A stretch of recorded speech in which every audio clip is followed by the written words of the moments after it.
Good morning class 8, this is Kiran. In previous video we have discussed two special quadrilaterals, trapezium and parallelogram. We have discussed what properties they satisfy, मतलब उनकी क्या क्या property होती है और हमने वो प्रॉपर्टीज यूज करके कुछ क्वेश्चन सॉल्व करे. ठीक है, तो आज की हम वीडियो में बाकी बची हुई स्पेशल क्वाड्रिलेटरल्स को डिस्कस कर रहे हैं. Rhombus, rectangle and square. ठीक है, इनकी प्रॉपर्टीज डिस्कस करेंगे. तो रोम्बस क्या है हमारी? रोम्बस जो है एक तरह से पैरेललोग्राम ही है. जैसे हमने पैरेललोग्राम में देखा था अपोजिट साइड्स पैरेलल और अपोजिट साइड्स इक्वल होती थी, है ना. अगर ये 6 है, ये 6, ये 4 है, ये 4 है ना. तो अब रोम्बस क्या कह रही है? रोम्बस अपोजिट साइड्स पैरेलल तो है ही, साथ ही साथ सारी साइड्स इक्वल है. तो all sides are equal in rhombus. Next हमने कंपेयर कर रही हूँ मैं पैरेललोग्राम से ही. हमने ही करा था कि पैरेललोग्राम के डायगोनल्स एक दूसरे को बाइसेक्ट करते हैं. मतलब अगर 8 है तो 4 4 हो जाएगा, 6 है तो 3 3 हो जाएगा, है ना. इस तरह से किया था. तो अब रोम्बस के केस में भी सेम है कि बाइसेक्ट करते हैं, लेकिन साथ साथ एक और प्रॉपर्टी ऐड हो गई. बाइसेक्ट भी करते हैं, आधा आधा भी करते हैं, साथ ही साथ राइट एंगल भी बनाते हैं. मतलब ये भी 90 का एंगल, ये भी 90 का एंगल, यहाँ पे भी 90 का एंगल और यहाँ पर भी 90 का एंगल. ठीक है, सारे एंगल्स भी जो जहां डायगोनल बाइसेक्ट कर रहे हैं उस पॉइंट पर ये आपस में कितने डिग्री का? 90 डिग्री का एंगल बना रहे हैं. ठीक है, नेक्स्ट हमारे पास आता है रेक्टेंगल. रेक्टेंगल जो है वो एक तरह से पैरेललोग्राम से ही रिलेटेड है. जो प्रॉपर्टीज पैरेललोग्राम की हैं सारी की सारी प्रॉपर्टीज रेक्टेंगल पे सेटिस्फाई होती हैं. सिर्फ एक छोटा सा हमारा फर्क रह जाता है. पैरेललोग्राम में हमें ये नहीं पता होता कि ईच एंगल कितने डिग्री का है, हमें इन एंगल्स के बारे में नॉलेज नहीं होती. रेक्टेंगल में ये श्योर हो जाता है कि ये वाले एंगल जो है 100% कितने डिग्री के होंगे? 90 डिग्री के होंगे. एक पैरेललोग्राम जिसमें सारे एंगल 90 डिग्री के हो जाएं, मतलब एक एंगल 90 का हो गया तो बाकी के अपने आप ही 90 के हो जाते हैं. ठीक है, क्योंकि पैरेललोग्राम आपस में लाइन पैरेलल होती हैं. तो वही है एक पैरेललोग्राम जिसमें एक एंगल भी अगर आपको एश्योर हो गया 90 है तो वो क्या बन जाएगी? रेक्टेंगल. और रेक्टेंगल की खासियत है इसके चारों angle right angle means 90 degree के होते हैं. अब वही प्रॉपर्टी जो रेक्टेंगल पैरेललोग्राम की थी, डायगोनल्स बाइसेक्ट ईच अदर. अब पैरेललोग्राम के केस में ये डायगोनल क्या बाइसेक्ट करते थे, है ना. लेकिन रेक्टेंगल के केस में बाइसेक्ट भी करेंगे, साथ साथ एक और प्रॉपर्टी आ जाएगी कि डायगोनल्स इक्वल भी होंगे. इस केस में तो आपकी अलग अलग डायगोनल्स हो सकती है. देख सकते हो आप, यहाँ लेंथ ज्यादा है, यहाँ लेंथ कम है. मतलब ये 12 है तो हो सकता है ये 10 हो. लेकिन रेक्टेंगल के केस में ये डायगोनल सेम रहेंगे. मतलब अगर एक डायगोनल 10 सेंटीमीटर है तो दूसरा डायगोनल भी 10 सेंटीमीटर ही रहेगा. ठीक है, diagonals of rectangle are equal and bisect each other. कि इक्वल भी होंगे और आधा आधा भी करेंगे. कि अगर 12 है तो 6 यहाँ, 6 यहाँ, 6 यहाँ, 6 यहाँ. ठीक है, नेक्स्ट हम आते हैं स्क्वायर पे. स्क्वायर जो है वो रोम्बस से रिलेटेड है. रोम्बस में चारों साइड्स इक्वल थी, है ना. एंगल्स का मुझे नहीं पता था, तो यहाँ एश्योर हो जाते हैं कि रोम्बस में एक एंगल भी, जैसे यहाँ पर एक एंगल भी 90 का होते ही पैरेललोग्राम में हम उसको रेक्टेंगल बोल देते हैं, वैसे ही रोम्बस में भी कोई एक एंगल 90 का होते ही हम उसे क्या बोल देंगे? स्क्वायर बोल देंगे. अब रोम्बस की सारी प्रॉपर्टी स्क्वायर सेटिस्फाई कराएगा. इसमें क्या था? ऑल साइड्स इक्वल, तो इसमें भी है ऑल साइड्स इक्वल. इसमें था diagonal bisect each other at right angle. Same to same diagonals bisect each other at right angle. Right angle means 90 degree. अब एक चीज और एश्योर हो गई, जैसे आपका पैरेललोग्राम से रेक्टेंगल में आए तो एक चीज हमारे पास बढ़ गई थी, डायगोनल इक्वल है. वैसे ही रोम्बस से जब हम स्क्वायर में आए तो एक प्रॉपर्टी बढ़ गई कि डायगोनल्स इक्वल है. ठीक है, तो इन चारों की प्रॉपर्टीज आपको यूज करके अपने वर्कशीट में क्वेश्चन सोल्व करने होंगे, या कोई भी क्वेश्चन आता है इन्हीं चारों की प्रॉपर्टीज पे आएगा. प्रॉपर्टीज आपको अच्छी तरह इसी तरह से आप टेबल बना के लिख सकते हो. साथ ही आप पैरेललोग्राम की भी ऐड कर लेना. ये देखना है हमें, आप कंपेयर भी कर सकते हो. पैरेललोग्राम और रेक्टेंगल की प्रॉपर्टी सारी सेम है, रोम्बस की और स्क्वायर की सेम है. बस रोम्बस और रेक्टेंगल और स्क्वायर में एक एक चीज बढ़ जाती है. इसमें क्या हो जाता है? पैरेललोग्राम से सारे एंगल राइट एंगल हो जाते हैं, साथ ही साथ डायगोनल इक्वल हो जाते हैं. ठीक है, अब रोम्बस से जब हम स्क्वायर में आ रहे हैं, ईच एंगल 90 का हो जाएगा, साथ ही साथ डायगोनल क्या हो जाएंगे? इक्वल हो जाएंगे. ठीक है, तो ये सारी प्रॉपर्टीज आपको माइंड में रखनी है. इन्हीं प्रॉपर्टीज को हमें यूज करके अपने क्वेश्चन सोल्व करने हैं. जैसे हम फर्स्ट क्वेश्चन पे बात करें, हम हमारी वर्कशीट 3 की, बहुत इजी क्वेश्चन है. लेकिन इजी तब है जब हमें ये प्रॉपर्टीज एज इट इज याद हैं तो, ठीक है। अच्छी तरह जब हम प्रॉपर्टीज याद कर लेंगे तभी हमारे क्वेश्चन सोल्व होंगे। जैसे हम फर्स्ट क्वेश्चन पे बात करें, वो कह रहा है एबीसीडी क्वाड्रिलेटरल है जिसमें डायगोनल इक्वल है। अब डायगोनल इक्वल किस किस में होते हैं सोच के देखो, एक रेक्टेंगल में इक्वल होते हैं, एक स्क्वायर में इक्वल होते हैं। तो हमारे पास ये कंडीशन आ गई। कह रहे हैं एंड बाइसेक्ट कर रहे हैं, बाइसेक्ट भी दोनों में करते हैं। Each other at right angle, right angle पे किस में करते हैं, स्क्वायर में करते हैं, है ना। तो कह रहा है कौन सी फिगर होगी, अभी मैंने बता दिया कौन सी होगी, स्क्वायर, जिसमें डायगोनल इक्वल भी है, बाइसेक्ट भी कर रहे हैं, 90 डिग्री पे भी है, वो होता है आपका स्क्वायर। डायगोनल इक्वल है और सिर्फ बाइसेक्ट करते हैं, वो होती है आपकी रेक्टेंगल। और जिसमें सिर्फ ये हो डायगोनल्स बाइसेक्ट करते हैं वो पैरेललोग्राम, बाइसेक्ट करते हैं राइट एंगल पे वो होता है रोम्बस, ठीक है। तो आपको ये सारी प्रॉपर्टीज एक जगह, जैसे मैंने ये 3 की टेबल बनाई थी, आप चारों की टेबल बना के लिख लेना और वहां से लर्न कर लेना, ठीक है। इसके बाद है आपका सेकंड क्वेश्चन में, आपको क्वेश्चन सोल्व करना है। The diagonals of a rhombus are in ratio 5:12। एक रोम्बस है आपकी जिसके डायगोनल्स, अब रोम्बस के डायगोनल्स इक्वल नहीं होते, है ना। तो इसलिए एक 5 रेशो में, एक 12 में, मतलब छोटे वाले के मैं लेट कर लेती हूँ 5x, बड़े वाले को मैं लेट कर लेती हूँ पूरा 12x। अब रोम्बस के डायगोनल की बात कर दी, रोम्बस के डायगोनल्स क्या करते हैं, वो प्रॉपर्टी फटाफट माइंड में आ जानी चाहिए कि रोम्बस के डायगोनल्स जब मैं बनाती हूँ बाइसेक्ट करते हैं एक दूसरे को, मतलब आधा आधा कर देते हैं। ये टोटल 5x था, तो यहां से लेके यहां, अगर मैं इस पॉइंट को O नाम दे देती हूँ, यहां से लेके यहां तक 5/2 बन जाएगा, है ना। टोटल आपके पास है 5x, यहाँ आपके पास 5x/2, यहाँ भी कितना बच जाएगा 5x/2, टोटल 5x था इसलिए। अब ये टोटल 12x था, तो यहाँ क्या बन जाएगा 6x, यहाँ 6x यहाँ, ठीक है। Diagonals of rhombus bisect each other at right angle, साथ में था एक राइट एंगल पे भी बाइसेक्ट करते हैं, तो यहाँ पर क्या बना दिया मैंने, एक राइट एंगल बना दिया। इस चीज को हम यहाँ लिखेंगे, पहले आप लिखो, इसको नाम दो ABCD। तो हम लिखेंगे हेयर ABCD, नाम दे रखा है, उसने नहीं दे रखा है, इज अ रोम्बस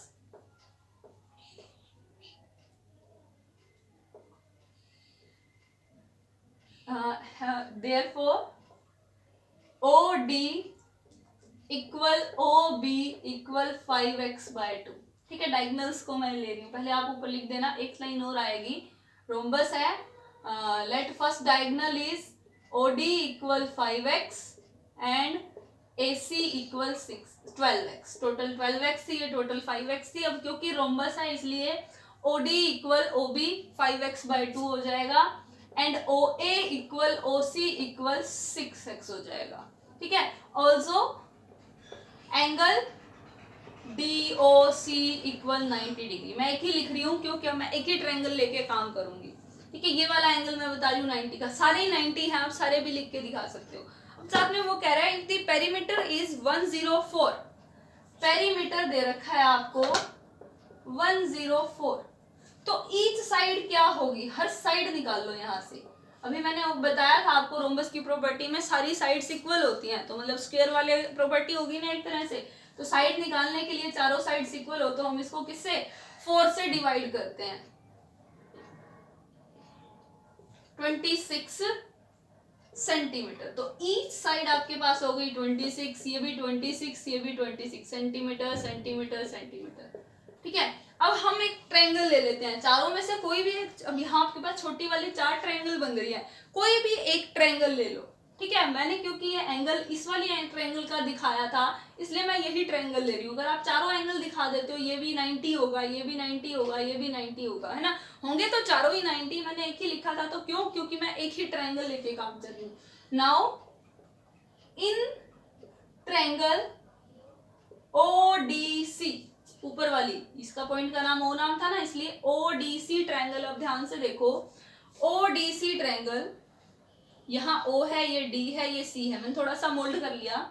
ये है 6x, ये है 5/2x, ये है 26, ये है 90 डिग्री का एंगल, है ना। तो यहाँ पर आपका क्या पाइथागोरस थ्योरम लग जाएगी। तो by Pythagoras theorem in triangle ODC, by Pythagoras theorem, मैं पाइथागोरस थ्योरम लगा रही हूँ, क्या कहती है वो कहता है कि 5/2x का whole square plus 6x whole square that will definitely equals to 26 whole square. अब जस्ट आपको ये वैल्यू सोल्व करनी है। ये 25/4x बनेगा, यहाँ आपके पास 36x स्क्वायर बनेगा, यहाँ आपके पास मे बी 676 बनेगा, देख लेना आप प्रोडक्ट करके क्या आएगा 26 को 26 से।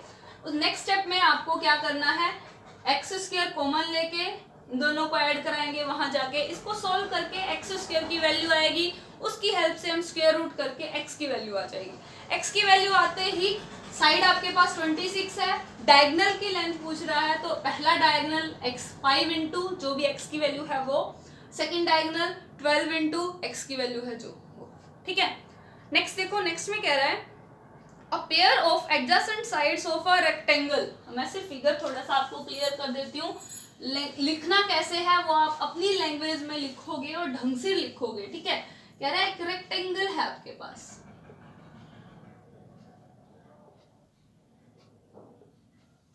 You have a rectangle, rectangle का उसने नाम नहीं दिया तो अपनी मर्जी से कोई भी नाम दे दो, PQRS आपकी मर्जी से कोई भी नाम दे दो।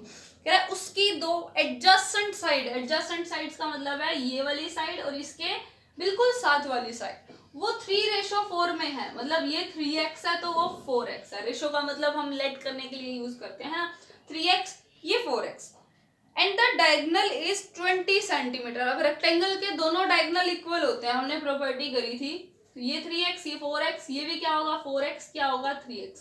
तो कोई भी एक डायगोनल बना लो, मैं लेट कर लेती हूँ, डीबी बना लिया मैंने डायगोनल, कितने सेंटीमीटर दे रहा है वो 20 सेंटीमीटर। अब डायगोनल रेक्टेंगल के सारे एंगल कितने डिग्री के होते हैं 90 के होते हैं। अब आप कोई भी एक ट्रायंगल उठा लो, चाहे ये ले लो चाहे ऊपर वाली ले लो, फिर क्या लग जाएगा, अगेन आपकी पाइथागोरस थ्योरम लग जाएगी। तो क्या कहेगी 3x square plus 4x square equal 20 square. यहाँ से हम सोल्व करेंगे, क्या आएगा 9x square 16x square 20 20 20 100 400 sorry, यहाँ से 25x स्क्वायर बनेगा, x स्क्वायर इक्वल 400/25,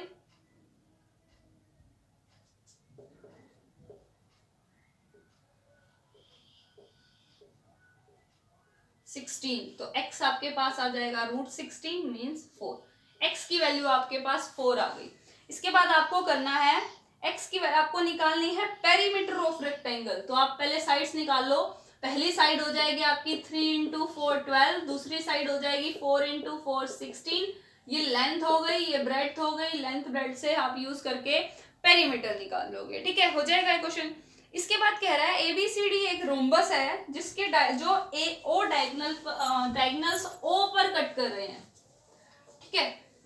एक ABCD आपके पास क्या है रोम्बस है। अब फिगर आपको ध्यान रखनी है, क्या फिगर कह रहा है वो, आपको फिगर जब तक आपको फिगर क्लियर नहीं होगी आपके क्वेश्चन नहीं हो पाएंगे। प्रॉपर्टीज भी आपको याद रखनी है, एक रोम्बस है, रोम्बस की चारों साइड्स इक्वल होती है, ठीक है। इसके बाद कह रहे हैं डायगोनल्स जो है वो O पॉइंट पर मिल रहे हैं, मैं दोनों डायगोनल्स को मिला देती हूँ, इस पॉइंट को कह रहा है वो नाम दो। अब रोम्बस के डायगोनल्स की क्या प्रॉपर्टीज है, आप हाफ हाफ करते हैं, साथ ही साथ 90 डिग्री का एंगल होता है, ठीक है। अब उस पहले इसको नाम दे देती हूँ मैं ABCD, ये पॉइंट O कह रहा है कि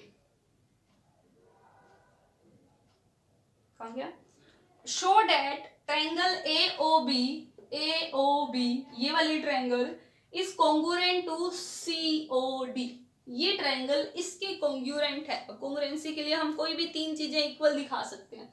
अब आप ध्यान से देखो, क्योंकि रोम्बस है चारों साइड्स इक्वल होगी, मतलब ये साइड इसके इक्वल हो गई इक्वल, ठीक है। अगेन ये लाइन इसके पैरेलल चल रही है पैरेलल। आप यहाँ पर कोई भी रूल अप्लाई कर सकते हो, यहाँ पर सारे रूल अप्लाई हो जाएंगे। अब देखो ये साइड इसके इक्वल है, अब क्योंकि रोम्बस के डायगोनल आपस में बाइसेक्ट करते हैं, मींस ये वाली साइड इसके इक्वल हो जाएगी, है ना, ये वाली साइड इसके इक्वल हो जाएगी ना इक्वल। मतलब अगर टोटल 12 है तो 6 यहाँ 6 यहाँ, ये टोटल 10 है तो 5 यहाँ 5 यहाँ, है ना। ये साइड इसके इक्वल, ये साइड इसके इक्वल, ये साइड इसके इक्वल, तो तीनों साइड्स इक्वल हो गई। तो हम यहाँ पर side side side congruence rule लगा सकते हैं। एक रूल आपका और भी बनता है, क्योंकि ये रोम्बस के आपस में लाइनें आपस में क्या है, पैरेलल है, इसका मतलब ये एंगल इसके इक्वल होगा, ये वाला एंगल इसके इक्वल होगा, है ना। तो अगर एसएसएस रूल नहीं लगा रहे हो, मैं बता रही हूँ कोई भी रूल लग सकता है, तो ये दो एंगल उनके बीच की साइड इक्वल, तो एंगल साइड एंगल रूल भी लग सकता है, या ये दो साइड्स लेके इनके बीच का एंगल ले लो तो भी आपका एसएएस रूल भी लग सकता है। अगेन क्योंकि ये 90 डिग्री का एंगल है, तो एक तो 90 डिग्री का एंगल इक्वल हो गया, उसके सामने वाला हाइपोटेनियस इक्वल हो गया, और क्योंकि दोनों साइड्स इक्वल है, हम कोई भी एक साइड ले सकते हैं, तो यहाँ आरएचएस रूल भी लग सकता है। तो आपके यहाँ चारों रूल सेटिस्फाई हो रहे हैं कॉन्ग्रुएंसी बनाने के लिए। आप कोई भी एक रूल लेके इसको कॉन्ग्रुएंट दिखा दो। नेक्स्ट वाले क्वेश्चन में कह रहा है एबीसीडी एक रेक्टेंगल है जिसके डायगोनल्स ओ पर इंटरसेक्ट करते हैं, A B C D, BOC angle 70 degree है, तो ये वाला एंगल निकाल दो। तो अब आप इस फिगर में ध्यान से देखो, क्योंकि ये रेक्टेंगल है तो इसके डायगोनल एक दूसरे को क्या करेंगे, इक्वल भी होंगे और बाइसेक्ट भी करेंगे। मतलब ये 12 तो ये पूरा 12, अब मैं आधा कर दूं, ये 6 ये भी 6, ये 6 ये भी 6, है ना। अगर एक 12 है तो आधा आधा 6, फिर पूरी 12 6। अब ध्यान से देखो, मैं सिर्फ ये वाली ट्रायंगल उठाऊं ए ओ डी, इस ट्रायंगल में आप ध्यान से देखो, ये वाला एंगल जो है ये आपका 70 आएगा, क्यों, वर्टिकली अपोजिट एंगल से, हो गया। अब ये क्योंकि आइसोसेल्स ट्रायंगल बन गई, ये 6 है ये 6 है, आइसोसेल्स ट्रायंगल बनी ना आपके पास, तो आपके बेस एंगल क्या होंगे, इक्वल होंगे। मतलब ये x बनेगा तो ये क्या बनेगा, x ही बनेगा। तो आप इस ट्रायंगल में लिख सकते हो, now in triangle AOD angle AOD plus angle OAD plus angle ODA equal 180 degree. पहले आप ये लिखोगे ये एंगल इसके इक्वल है, क्यों, क्योंकि ये ट्रायंगल आइसोसेल्स है। फिर यहाँ आप लिखोगे 70 प्लस x इक्वल 180, x की वैल्यू यहाँ से फाइंड आउट कर लो, आपका क्वेश्चन सॉल्व हो जाएगा। उससे नेक्स्ट क्वेश्चन है ABC and ADC are two equilateral triangles on the common base BC। Figure दे रहा है, फिगर हमें ध्यान से समझना है।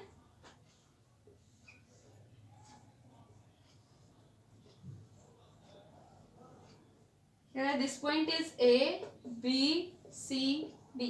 वो कह रहा है ABC ये वाली ट्रायंगल एंड ADC ये वाली ट्रायंगल, ये दोनों ट्रायंगल एक सेम बेस पर हैं, AC है सेम बेस पर। वो कह रहा है प्रूव कर दो कि सॉरी प्रूव नहीं कह रहा है, वो कह रहा हो पहले ये बताओ कि रिजल्टिंग एंगल्स क्या हैं, इसके एंगल्स कितने होंगे, और प्रूव करो कि ये एक तरह से रोम्बस है। अब क्यों रोम्बस, मुझे क्योंकि ये इक्विलेटरल ट्रायंगल गिवन है, ऊपर वाली इक्विलेटरल ट्रायंगल के सारे एंगल कितने डिग्री के होते हैं, 60 के होते हैं। ये 60 ये 60 ये भी 60, ठीक है। इसी तरह से ये 60 ये 60 ये एंगल भी 60 हो गया। अब क्योंकि आपको इसके पूरे एंगल निकालना है, अब ये एंगल आप पूरा देखोगे कितने डिग्री का बनेगा, पूरा ए एंगल 60 प्लस 60 120, 60 प्लस 60 120। अब opposite angle equal and all sides are equal. All side equal क्यों बनी, ए बी जो है BC के इक्वल है, इक्विलेटरल ट्रायंगल है, साथ ही साथ ये AC के भी इक्वल है। मतलब अगर ये 6 सेंटीमीटर है ये 6 सेंटीमीटर है तो ये भी 6 सेंटीमीटर है। नीचे वाली भी ट्रायंगल तो इक्विलेटरल है, मतलब ये 6 सेंटीमीटर ये भी 6 ये भी 6, तो चारों साइड्स इसकी इक्वल हो गई, अपोजिट एंगल्स इक्वल हो गए, that's why it is a rhombus. Clear. Next वाले में अगेन वो फिगर दे रहा है एक, उसमें कह रहा है ये इसके ऊपर परपेंडिकुलर है ये इसके ऊपर परपेंडिकुलर है, प्रूव करो ये वाली ट्रायंगल इसके कॉन्ग्रुएंट है। तो आप ध्यान से देखो, ये 90 डिग्री का एंगल ये 90 डिग्री का एंगल, रेक्टेंगल है तो ये साइड इसके इक्वल। अब क्योंकि ये दोनों पैरेलल लाइन है इसलिए ये साइड जो है ये एंगल इसके इक्वल आएगा, है ना। तो इसका मतलब ये दोनों ट्रायंगल कोंगुरेंट हो गई। कोंगुरेंट होते ही बाकी के सारे पार्ट्स अपने आप इक्वल हो जाते हैं। इसका मतलब ये एंगल इसके इक्वल, ये साइड इसके इक्वल। ओके।